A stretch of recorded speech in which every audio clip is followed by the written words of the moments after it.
Everything that led up to that day, I mean, it was just, it all fell into place a certain way, and that could only be divine intervention.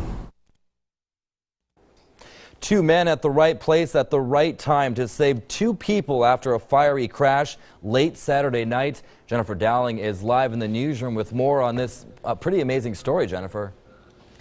Good evening, Chris. Well, both Good Samaritans were traveling home with their wives and kids when they found the Jeep catching fire in a field with two people trapped inside. Both flew into action, pulling them to safety just in time. It's not every day you meet a hero.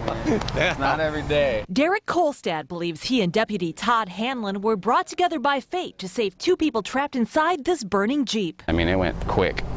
When I opened the door, it was choking me out. Driver Jordan Moore veered into this field where Highway 6 and 26 split, driving several hundred feet until the Jeep flew off an embankment where a ditch cut through the meadow, landing on the other side and bursting into flames. I could see the flames coming from the front seat, and it just hit me in the face, and it was bad. It was burning the whole front of the truck while the driver was there. That's when Todd arrived. He went for that front door, and that front door was jammed, so I went to the back door, and when I swung it open, she was right there. A young woman was in the back seat with a dog guarding her. I thought she was just a stack of clothes for a second. And she was tore up. She was just in like a fetal position, you know, like she'd been tossed or something, and the dog's sitting on top of her, and I just grabbed her and pulled her out, and she hit the ground. Todd worked to get the driver. Couldn't see, couldn't breathe. I had to step back, take a deep breath, come back in, started feeling my way around. I finally felt a person in there.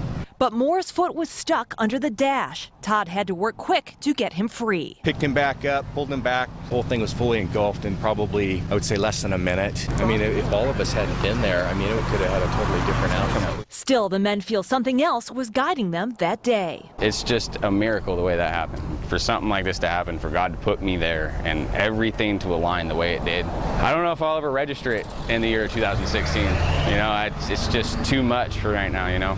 Do you feel like a hero? I feel like a vessel. This was two miracles put in the palm of our hands. That's all I feel.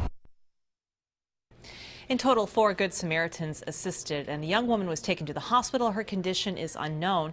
The driver was taken by life flight to the hospital as well. His condition was upgraded from critical to stable, and he's expected to recover.